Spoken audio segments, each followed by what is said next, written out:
Então, o conceito que a Lei 8.159 está trazendo vai considerar documentos, vai considerar arquivos para os fins da lei, conjuntos de documentos produzidos e recebidos. Olha aí o sentido de acumulação implícito nesse sentido. Então, são documentos que a empresa produz no seu âmbito interno e recebe também no sentido dela ter relações com outras empresas, outras pessoas, outras instituições. Então, é tudo que ela produz e recebe.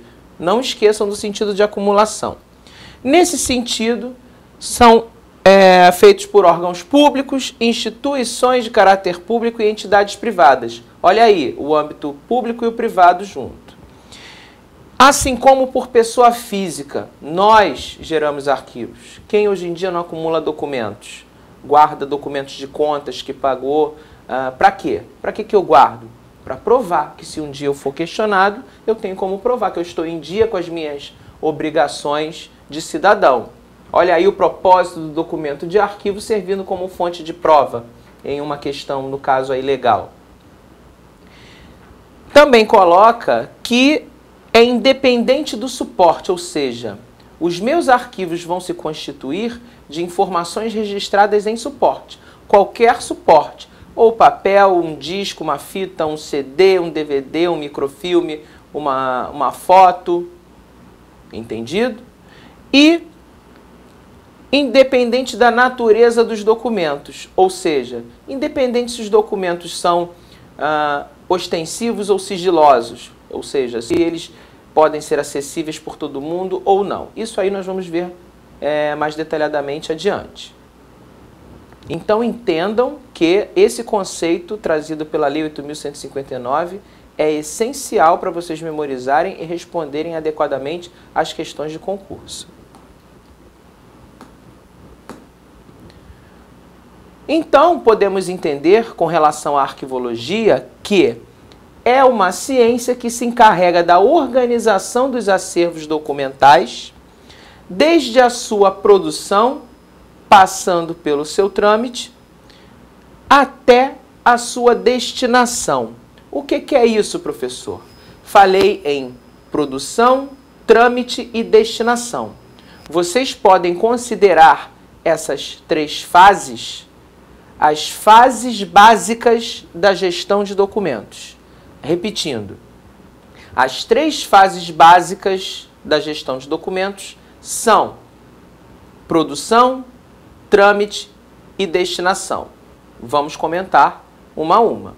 Produção, já falei aqui, que é no sentido de acumulação. Quando vocês virem o termo produção, entendam como documentos produzidos e recebidos sempre, no sentido de acumulação. O trâmite vai se configurar na vida útil que o documento tem dentro das instituições. Como é que é isso? Todo documento, quando ele é produzido ou recebido, ele tem um propósito, ele tem um uso dentro das instituições, atendendo às necessidades da administração. Então, isso é o trâmite do documento, é como se fosse a vida útil dele dentro das instituições. E a destinação? A destinação é o que vai acontecer com o documento ao final do seu trâmite, ou seja, ao final da sua vida útil. E a destinação pode ser de duas formas. O que acontece? O documento tramitou dentro da organização, dentro da instituição, ao final daquela utilidade dele, daquela utilização da sua vida útil, se ele não atender mais às necessidades da administração, o que pode acontecer com ele? Ele vai ser eliminado. Ou, se, em virtude de uma avaliação, ele não atende mais às necessidades da administração, mas pode ensejar um documento de valor histórico, importante para pesquisa histórica, científica, cultural, informativa, ou como fonte de prova em alguns casos, aquele documento vai adquirir um valor permanente. Então, nós dizemos que ele vai ser recolhido ao arquivo permanente. Então, entendam destinação final como duas formas: eliminação ou recolhimento. Isso é muito importante porque isso vai permear a nossa teoria ao longo dos nossos encontros. Duas siglas que também podem aparecer que têm que ser consideradas importantes dentro do concurso público no âmbito da arquivologia. São elas CONARC e SINAR. O CONARC é o Conselho Nacional de Arquivos. O que ele faz? Estabelece a Política Nacional de Arquivos Públicos e Privados. Então, como é que ele funciona? O CONARC estabelece essa política de arquivos públicos e privados no sentido de estabelecer padrões para a classificação dos documentos e a vida útil dos mesmos, que a gente vai chamar de ciclo de vida dos documentos. E depois a destinação, ou seja, o que vai acontecer com o documento ao fim do seu ciclo de vida. Isso na esfera pública, que tem que acatar essa política de gestão de documentos. Entre aspas, porque na prática a gente sabe que pode esbarrar com dificuldades aí e não verificar isso acontecendo. Mas vamos nos ater à teoria, porque para o âmbito dos concursos é isso que acontece. Vamos pensar dessa forma. Então, o CONARC estabelece a Política Nacional de Arquivos Públicos e Privados. A esfera pública, em todas as suas instâncias, tem que seguir esse modelo para classificação, temporalidade e destinação dos documentos. E o privado, professor? O privado vai da iniciativa da instituição privada se filiar ao CONARC. Porque, no fim das contas, as instituições privadas fazem o que querem com seus documentos. É por conta e risco dos seus administradores. Mas se uma empresa quer ter a sua gestão de documentos padronizada, quer ter tudo organizadinho para não ter problemas depois em alguma questão legal, filia-se ao CONARC e adota essas diretrizes. E o CONARC é um órgão central de um sistema, o Sistema Nacional de Arquivos, chamado SINAR, que implementa a racionalização das atividades arquivísticas e garante a integridade do ciclo de vida dos documentos. O que é isso, professor? O SINAR implementa a racionalização. Para começo de conversa, racionalização é simplificação, é sinônimo de simplificação das atividades arquivísticas. Em que sentido? As atividades arquivísticas são simplificadas no sentido de que eu faço uma gestão de documentos, aonde, dentro das organizações, eu só vou manter o que é necessário para o funcionamento das mesmas. O que não for necessário, eu vou eliminar. Com isso, eu reduzo massa documental, eu enxugo a massa documental trabalhando só com a documentação necessária. Nesse sentido, eu ganho espaço.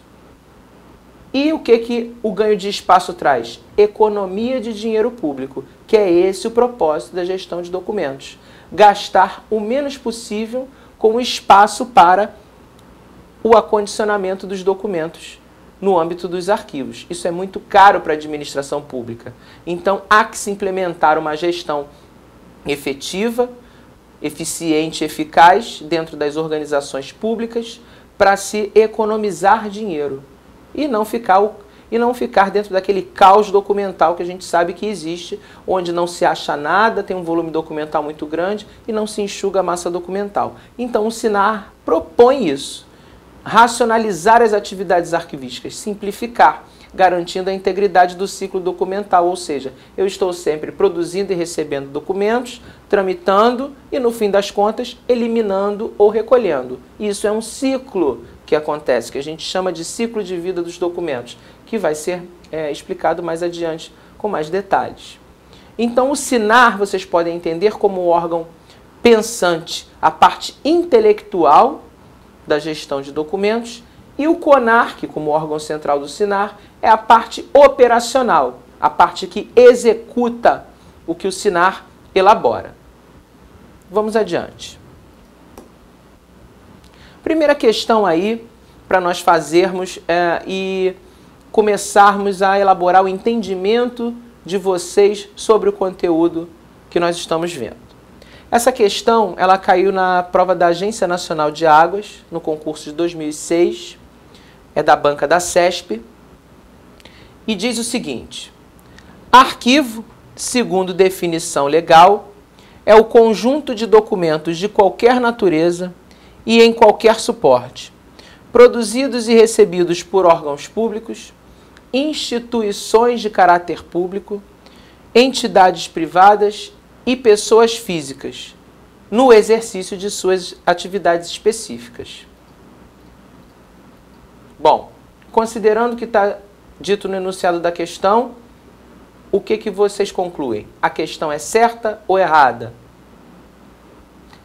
Essa questão está correta, no sentido de, resumidamente, ele trouxe para a questão o que está exatamente descrito no conceito da lei, no conceito de arquivo que está na Lei 8.159 de 1991. Vamos para o slide seguinte. Agora, como eu havia falado anteriormente, vamos fazer a diferenciação entre arquivo e os outros órgãos de documentação existentes, comparando as suas finalidades.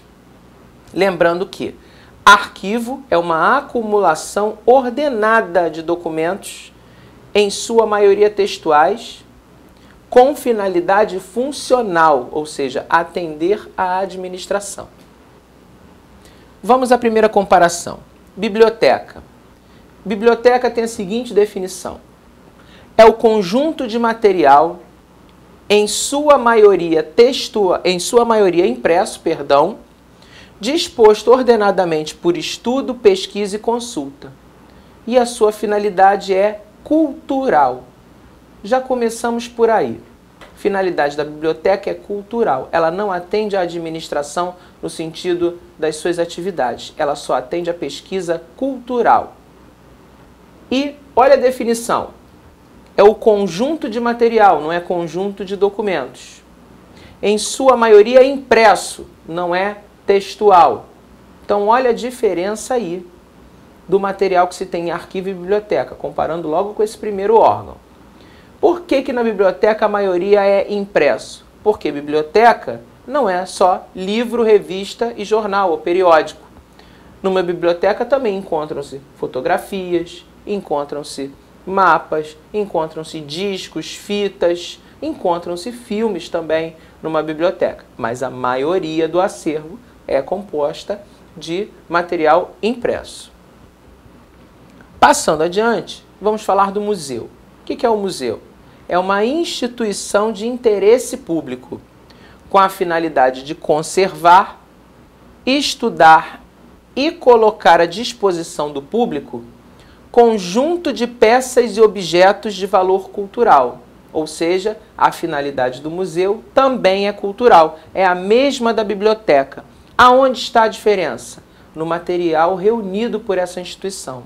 Quando eu falo conjunto de peças e objetos, eu estou falando de uma cadeira, um quadro, um vaso, uma cama, uma escrivaninha. Eu estou falando de conjunto de peças e objetos, que tem a característica do que a gente chama de tridimensionalidade. Então entendam a questão da tridimensionalidade, essa característica exclusiva dos museus. Podem haver armadilhas de bancas colocando a tridimensionalidade como uma característica inerente aos documentos de arquivo. Isso estaria errado. Fica aí a dica para vocês. Então, o museu tem a finalidade igual da biblioteca, aspecto cultural, finalidade cultural, mas a diferença está no material acumulado por esses. Professor, se de repente tiver um documento no museu, se o documento estiver no museu, ele está com finalidade cultural, ou seja, ele é considerado uma peça de museu. Só para esclarecer isso para vocês, porque eu sei que isso pode ser dúvida que surja nesse contexto. E o outro órgão de documentação que é trazido aqui para uma comparação com os arquivos são os centros de documentação e informação.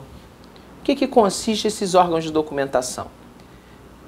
Esses centros de documentação e informação abrangem algumas atividades específicas de arquivo e biblioteca, juntos no mesmo lugar. Só que o foco, a finalidade de um centro de documentação e informação é a pesquisa especializada. Professor, o que é uma pesquisa especializada? Nesses órgãos de documentação são reunidos documentos característicos